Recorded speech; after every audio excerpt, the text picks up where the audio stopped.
ہمیں پیرنٹس کو امپروو کرنے کی ضرورت ہے وہ ہماری ایموشنالٹی ہے۔ ایموشنالٹی کا مطلب یہ ہے کہ جب میرے اوپر ذرا سے کوئی کٹھن حالات آتے ہیں، ذرا سی کوئی چیز میری مرضی کے خلاف ہوتی ہے، ذرا سا مجھے ایسا لگتا ہے کہ میری حد تک ہوئی ہے یا مجھے میری ایکسپیکٹیشن لوز ہوئی ہے، تو میں اس کو کیسے ریئیکٹ کرتا ہوں کہ اس کے ماں باپ ایموشنلی کتنے ساؤنڈ ہیں۔ اور جب بھی ایسی چارجڈ انوائرمنٹ ہوتا ہے جس کے اندر کچھ ناپسندیدہ بات ہو چکی ہوتی ہے، تو ایسی صورت کے اندر ماں باپ ریئیکٹ کیسے کرتے ہیں؟ اگر ماں باپ غصے کے ساتھ ریئیکٹ کرتے ہیں اور ماں باپ چڑچڑے ہو جاتے ہیں اور ماں باپ خدا نہ خواستہ فزیکل، یہ تو ایکسٹریم ہے نا، فزیکل ہونا، یعنی کسی کو تھپڑ مار دیا، کسی کو دھکا دے دیا، یہ تو خیر بہت بری بات ہے، لیکن گالیاں بکنے لگ جاتے ہیں اور ایکسٹریم ڈگری کی ایموشنل آؤٹ برسٹ کو شو کرنا شروع کر دیتے ہیں، تو ایسی صورت کے اندر بچوں کے اندر ویسا ہی پیٹرن نارمل کے طور پر ریکارڈ ہو جاتا ہے اور بچے پھر اپنی زندگی میں ویسے ہی کرنا شروع کر دیتے ہیں، اور جتنے وہ ایموشنلی انسٹیبل ہوتے ہیں اتنے ہی ایڈلٹ لائف کے اندر ان کے ریلیشن شپ خراب ہونا شروع ہو جاتے ہیں، چاہے وہ میٹریمونیل ریلیشن ہو، چاہے ورک پلیس ریلیشنز ہوں، چاہے سبلنگز کے ساتھ آپس میں ریلیشنز ہوں، چاہے فیملی کے دوسرے یا عام عوام الناس کے ساتھ ان کے ریلیشنز ہوں، تو ایسے تمام لوگوں کے لیے بہت مشکل ہو جاتا ہے اس انوائرمنٹ میں کوپ کرنا۔ تو آپ مہربانی کر کے آپ اپنے اوپر غور کیجئے اور دیکھیے کہ آپ کو بہت بغیر وجہ کے غصہ تو نہیں آتا۔ آپ کی مرضی کے خلاف بات ہو جائے تو آپ کے اندر برداشت کی طاقت ہے یا آپ اس کو ایبرپٹلی ریئیکٹ کرتی ہیں؟ اگر آپ ایسا کرتی ہیں تو اور آپ نے اس کو نہ بدلا تو میں آپ کو بہت ہی ایک افسوسناک خبر آپ کے ساتھ شیئر کرنا چاہتا ہوں کہ آپ اپنے بچوں کی تربیت کے سلسلے میں بہت نیگیٹو کنٹریبیوٹ کر رہی ہیں۔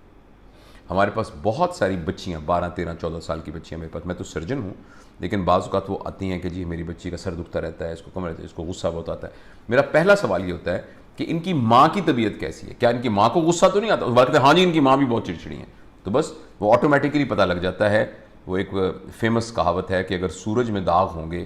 تو روشنی بھی داغدار ہوگی، تو اگر داغ ہوگا ہمارے اندر ایز اے پیرنٹ داغ ہوگا تو ہمارے بچوں میں داغ اور بھی نمایاں ہو کر آئے گا۔ تو اس لیے مہربانی کر کے اپنی ایموشنالٹی کے بارے میں غور کیجئے اور اپنی اس کی بہت ساری ایکسرسائزز ہیں۔ بعض اوقات کوئی سائیکیٹرک پرابلم ہو سکتا ہے جس کی وجہ سے آدمی بہت ایموشنل ہو جاتا ہے، لیکن موسٹ آف دا ٹائم یہ بیہیویورل ایشوز ہوتے ہیں، ہم نے اس کے بارے میں کبھی غور نہیں کیا ہوتا، ہم نے کبھی دیکھا نہیں ہوتا کہ ہم کیسے لوگوں کے ساتھ سلوک کرتے ہیں، ان کے ساتھ کیسی گفتگو کرتے ہیں۔ تو اس لیے بچوں کے ساتھ آپ ان کو انگریزی سکھا رہی ہیں، بچوں کہتے ہیں نہیں ایسے نہیں کہتے، ہاتھ یوں دھوتے ہیں، چمچے کو یوں رکھتے ہیں، بچوں کو ہم انگریزی سکھائیں، لیکن آپ کے گھر میں جو نوکرانی کام کر رہی ہے اس کے ساتھ ہم بدتمیزی کریں اور شاؤٹ کریں، تو آپ دیکھیے کہ بچے جو ہیں وہ ہماری انگریزی سکھائی ہوئی جو ترتیب اور تمیز ہے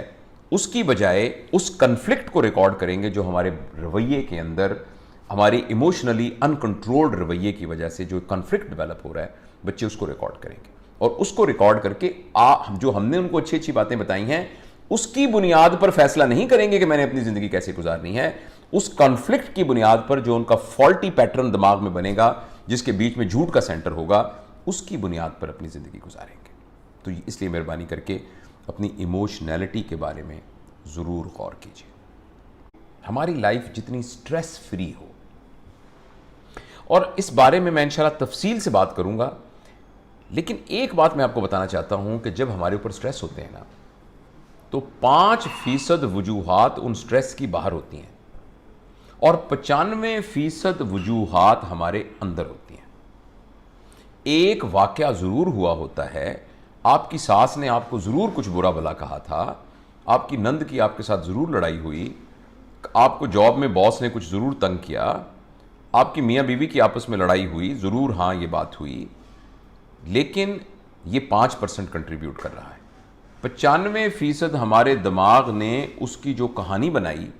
اور ہم اس کہانی کے ایک کردار بن کے اس کہانی کے اندر جینا شروع کر دیا، وہ ہمیں سٹریس کریٹ کرتا ہے۔ تو